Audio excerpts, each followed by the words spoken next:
राधे राधे भक्तों, जय माता दी, जय श्री राम। आशा करता हूं आप प्रभु की सहमति में, प्रभु की इच्छा से खुश होंगे।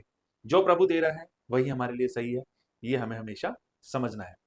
जैसा कि आप जानते हैं, हमारे चैनल का उद्देश्य है सनातन धर्म से सभी को रूबरू करवाना, आने वाली जनरेशन तक धर्म का ज्ञान पहुंचाना और जो भी हमारे धर्म पर छींटाकशी हो रही है उसको दूर करना। उम्मीद करता हूं आप हमारे चैनल को लाइक कर रहे होंगे, सब्सक्राइब कर रहे होंगे, शेयर कर रहे होंगे। आज जैसा कि हमें आपको पता है, धर्म से जुड़ी हर बातों को आपके सामने रखता हूं मैं। तो आज बहुत बहुत बहुत गौरव का दिन है मेरे लिए, क्योंकि आज मुझे मौका मिला है एक ऐसे गायक के बारे में कहने का, एक ऐसी शख्सियत के बारे में कहने का। नाम सुनते ही हमारे हृदय में, हमारे दिल में माता वैष्णो की याद आ जाती है। जी हाँ, हम आज बात करने वाले हैं ऐसे सिंगर की, वो हर व्यक्ति जो माता शेरावाली को मानता है, माँ वैष्णो को मानता है, वो जरूर जानता होगा। अगर जिसने भी माता रानी के भजन सुने हैं, माँ शेरावाली के भजन सुने हैं, तो वह जरूर जानता होगा।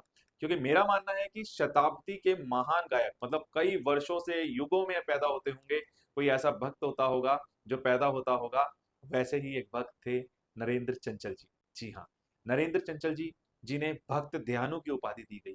इनके भजन न केवल देश में बल्कि विदेशों में भी अत्यंत लोकप्रिय हुए हैं। जी हाँ, मेरे हिसाब से पहले ऐसे व्यक्ति हैं जिन्होंने जागरण को एक ऐसी पहचान दी, कीर्तन से शुरू करके जागरण को एक ऐसी पहचान दी जो मुझे लगता है युगों युगों तक चलेगी। आज हम उनकी बात करेंगे।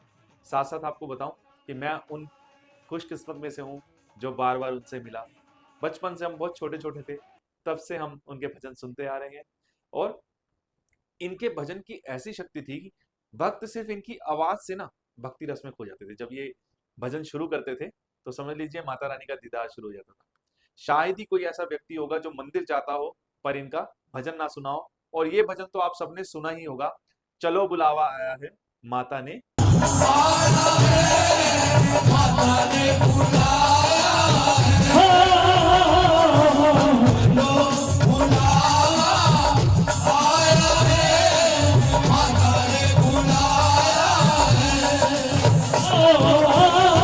ऊंचे पर्वत पे रानी माँ ने दरबार सजाया है।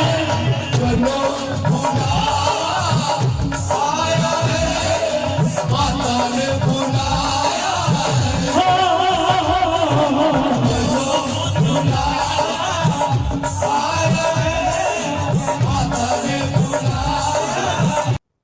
जी हाँ, मैं तो कहूंगा उनको भजन गाते देख कर ना लोगों को माँ शेरावाली के दर्शन हो जाते थे।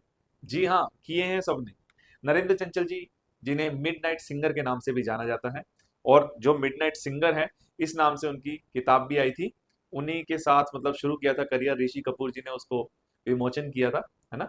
तो वो लॉन्च किया था, हम कह सकते हैं इसी भाषा में। और सबसे बड़ी बात क्या थी चंचल जी की, कि वो जागरण में रात 9 बजे, अपनी जवानी के दिनों में 9 बजे सुबह से लेकर सुबह 4 बजे तक स्टेज पर भजन को गाते थे।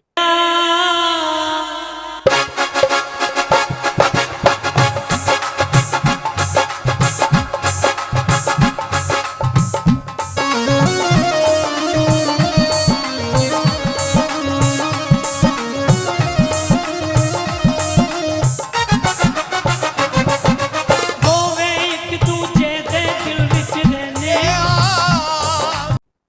पहले भजन से लेकर आखिरी भजन तक, यकीन मानिएगा, फील किया है मैंने। मैं बहुत छोटा था लेकिन मैंने वो फील किया है।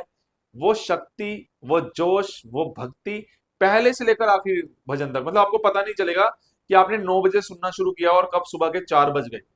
कोई भी हो जो वहां आता था उन्हीं के भजनों में खो जाता था। ये मैं कह रहा हूँ कि मैं किस्मत वाला हूँ, मेरे माता पिता बचपन से उनके भजन को सुनाते रहे। ये जो मेरी फोटो आ रही है आप देख रहे हैं कि मैंने उनके साथ ली है। और स्टेज पर जब वो आते थे, गणेश वंदना शुरू करते थे, वहां से हम जुड़ जाते थे। और जाते टाइम जो उन्हें सुनते आए हैं वो जानते होंगे कि उनका आखिरी भजन हुआ करता था उस टाइम पर, लिखने वाले लिखते जो मैं आज लिखाता हूँ, मैं माँ का बेटा अपनी वसीयत लिख पाता हूँ। तो ये भजन था उनका। और उसकी लाइन्स अगर आप सुन लेंगे सीरियसली, जब वो ये भजन गाते थे ना तो सबको पता चल जाता था, जो रेगुलर सुनने वाले, बहुत भीड़ होती थी, बहुत भीड़ होती थी कहीं भी उनका जागरण। तो जैसे ही वो ये भजन गाते थे, लिखने वाले लिखने तो जो मतलब उस टाइम भीड़ उनके पीछे। आज तो सेलिब्रिटी का जमाना है, सोशल मीडिया का जमाना है, कुछ भी नहीं था उस टाइम। सिर्फ उनकी भक्ति, उनकी श्रद्धा, सच्ची बता रहा हूँ। और ऐसे लोग उनके पीछे भागते थे और किसी भी तरह वो निकलने की कोशिश करते थे, सब उनके पैर छूने के लिए भागते थे। जी हाँ, एक अलग ही रुतबा था चंचल जी का। पापा जी कहते थे उन्हें, ज्यादातर सभी जानते होंगे। आपने अगर उनका कोई भी भजन सुना है, कमेंट जरूर करें। मैं बार बार कहता हूँ, ये कमेंट धर्म को आगे ले जाएंगे। हम रहेंगे नहीं रहेंगे, लेकिन मुझे लगता है डिजिटल प्लेटफॉर्म हमेशा रहेगा। तो उस पर ये कमेंट में आप जय माता दी तो जरूर लिखें। और चंचल जी का जो भी भजन आपको बहुत पसंद हो, मुझे तो सारे पसंद है, A to Z पसंद है, तो वो प्लीज यहाँ पर जरूर लिखें। और जो उन्हें जानते हैं ना, वो इनके ये सारे भजन जानते होंगे, सभी भजन जानते होंगे, आप रोक ही नहीं सकते। भीड़ उनके पीछे ऐसे भागती थी, जैसा मैंने भी आपको बताया, कि मुश्किल हो जाता था वहां से निकलना। और नरेंद्र चंचल जी के भजनों के जो, अगर आप श्रोता रहे हैं, तो आपको उनका जो भजन अच्छा लगता है जरूर कमेंट में लिखें। हम फिर से इसको कवर अप करेंगे। और लाइक, सब्सक्राइब और शेयर करते रहें, ये मेरा बताना फर्ज है। अब आगे मैं बात करता हूं। नरेंद्र चंचल जी का जन्म जो है 16 अक्टूबर को हुआ था, पंजाब में हुआ, अमृतसर में हुआ। बचपन में ये काफी शरारती थे, तो उनका नाम उनके टीचर ने, चंचल, चंचल स्वभाव आप समझते हैं ना, मतलब शरारती होने वाला बच्चा जैसे होता है, तो चंचल रख दिया।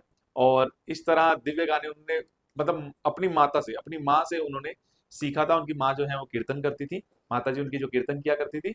और इस कीर्तन से उन्होंने बचपन में भजन गाने सीखे।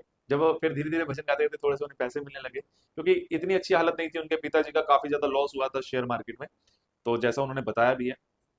तो धीरे धीरे वो जो, मैं कहूंगा उनकी माँ ने जो एक बीज बोया था, वो अपने साथ ले जाती थी।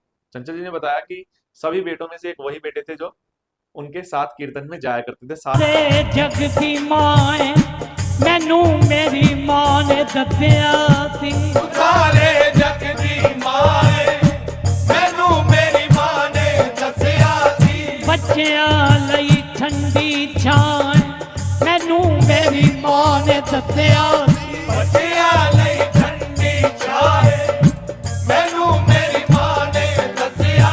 बहन भाई थे, तो साथ में से सबसे छोटे में मतलब यही जाते थे। तो वो एक जो बीज लगा, वो बड़ा हुआ और एक विशाल पेड़ बन गया। और उसने पूरे पूरे मतलब जागरण की एक नई पीढ़ी से जोड़ दिया। नए यंत्र आए, म्यूजिक सिस्टम आया, सभी का प्रयोग चंचल जी ने बहुत इस तरीके से किया कि सब उन्हें सुनना चाहते थे। तो जैसे मुंबई में जागरण था उनका बैसाखी के दिन, तो चंचल जी वहां भी गए। आप मानेंगे, बॉलीवुड में फिल्म फेयर अवार्ड में ही मिल चुका है नरेंद्र चंचल जी को। हाँ जी। तो उनके भजन आपने सुन, वैसे बताया, तूने मुझे बुलाया शेरा वाली है, चलो बुलावा आया है, ये सब उनके जो भजन है वो फिल्मों में थे। और उनकी आवाज का मुकाबला करने वाला आज तक कोई नहीं हुआ। जिस मतलब कुछ एक टोन होती है, अब अब अब अब होती है, तो सबसे टॉप पर वो गाते थे, उनके टॉप का आज भी नहीं मिला है। जी। उन्होंने मतलब उनके एक इंटरव्यू में देखा गया, एक बार उनके साथ एक हादसा हुआ कि जिसके बाद उन्होंने बॉलीवुड को पूरी तरह से छोड़ दिया। चंचल जी को कहीं जाना था जागरण के लिए, तो चंचल जी कहीं पहुंचे मंदिर में, आगरा के मंदिर पहुंचे, तो वहां पर उन्हें कहा कि भजन गाओ। तो चंचल जी ने भजन गाने से ये कहकर मना कर दिया कि मेरी तबीयत खराब है, क्योंकि उन्हें रिकॉर्डिंग करनी थी बॉलीवुड के गाने के लिए। तो चंचल जी ने ये कहकर मना कर दिया कि अगले दिन रिकॉर्डिंग है, तो मेरा गला खराब ना हो जाए। जिसे कुछ लोग इस तरह से दिखा रहे हैं कि उन्हें घमंड था या आकृति, नहीं। मैं इसे कहूंगा एक मानव स्वभाव होता है। उन्होंने शायद ये सोचा, उन्होंने भी यही माना है कि शायद मेरे अंदर ऐसा आ गया था कि मैं अभिनेता हो गया हूँ, ये हो गया हूँ। ये उनका बड़प्पन है। मेरा ये मानना है कि as a human being, as a मानव, हम लोग भी ऐसा सोच सकते हैं। उन्होंने कहा कि कल के लिए गला मुझे तैयार चाहिए, क्योंकि वो एक रिकॉर्डिंग होनी है। तो उन्होंने मना कर दिया, लेकिन उसी रात उनका गला खराब हुआ और सुबह उनकी आवाज तक नहीं निकल रही थी। ऐसा उन्होंने बताया कि आज, मतलब इस तरह से उन्होंने जागरण के लिए मना किया फिर, और अचानक उनकी तबीयत खराब हुई। तो ऐसा लगा कि उन्होंने जो झूठ बोला है ना, तो चंचल जी अगले दिन रिकॉर्डिंग भी नहीं कर पाए। जी हाँ, उनके गले से आवाज ही नहीं निकल रही थी। इसको उन्होंने काफी डॉक्टर्स को दिखा दिया, सब कर लिया, 5-6 महीने उनकी आवाज नहीं निकली। तब वो माँ शेरावाली के पास गए, फिर से मंदिर में मत्था टेका और उन्होंने भजन गाया, और उनकी आवाज वापस आई। और तब उन्होंने माना कि ये आवाज माँ शेरावाली ने दी है, मुझसे गलती हुई थी। अब मैं कभी भी बॉलीवुड के भजन नहीं गाऊंगा, मैं मतलब गाने ही नहीं गाऊंगा, मैं सिर्फ भजन गाऊंगा, बॉलीवुड के गाने नहीं गाऊंगा। और चंचल जी ने फिर वहां से भजन शुरू किए। और उसके बाद जो जागरण का लेवल आज आप देखते हैं, चाहे वो कोई भी गा रहा हो स्टेज पर, लेकिन उस स्टेज को प्रदान करने वाले मेरी नजर में तो नरेंद्र चंचल जी हैं। जो राम मंदिर बना है, राम के लिए भी उन्होंने 1993 में एक गाना गाया था, हम कसम राम की खाते हैं, हम मंदिर यहीं बनाएंगे। उसे उस समय की सरकार ने बैन कर दिया था क्योंकि वो बहुत पॉपुलर हो रहा था, तो ये उन्होंने बंद कर दिया। उन्होंने ना अपने जीवन के आखिरी समय तक माँ शेरा वाली के भजन गाए हैं। और उनका एक भजन था, तेरी याद माँ शेरा वाली, जिस दिन भी दिल च बुलावा, मैं ओसे वेले मर जावा।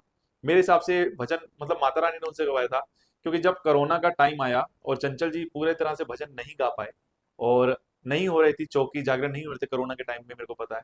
तो चंचल जी का ये भजन मुझे याद आता है कि थोड़े ही टाइम बाद 22 जनवरी 2021 को चंचल जी हमें छोड़कर चले गए। वो कोरोना का ही ड्यूरेशन था जब चंचल जी नहीं गाते, लेकिन फिर भी मैं आपको बताऊंगा कि चंचल जी ने अकेले बैठकर भी झंडे वाली माता के मंदिर में भजन गाए। लेकिन कहते हैं ना, धीरे धीरे जैसे माहौल था भजन से वो नहीं जोड़ पाए, और उनका भजन था, यानी इसका मतलब ये होता है कि तेरी याद माता रानी में अगर दिल से बुलाऊं, हिंदी में बता दूं, तो मैं उसी समय मर जाऊं। मुझे लगता है ये भजन अपने आप में साकार कर दिया। वो नहीं रह सकते थे माँ शेरा वाली के बिन, कितनी भी तबीयत खराब होती थी। मैंने खुद देखा है, चंचल जी एक दिन जागरण था, तो सबने सोचा कैंसर चंचल जी आए, उनकी तबीयत काफी खराब थी, वो बैठ के भजन गाना उन्होंने पसंद किया। सेक्टर 3 रोहिणी में जागरण था, तो सेक्टर 8 रोहिणी में जागरण था, किसी ने कंप्लेन कर दी कि माइक नहीं चलेंगे, और चंचल जी उस दिन लेट आए थे। चंचल जी ने तब भी, मैं उसी जागरण में था, चंचल जी ने माइक बंद करके कहा गाना शुरू करेंगे, माइक ही तो अलाउड नहीं है ना। उन्होंने जागरण में आकर भजन गाए।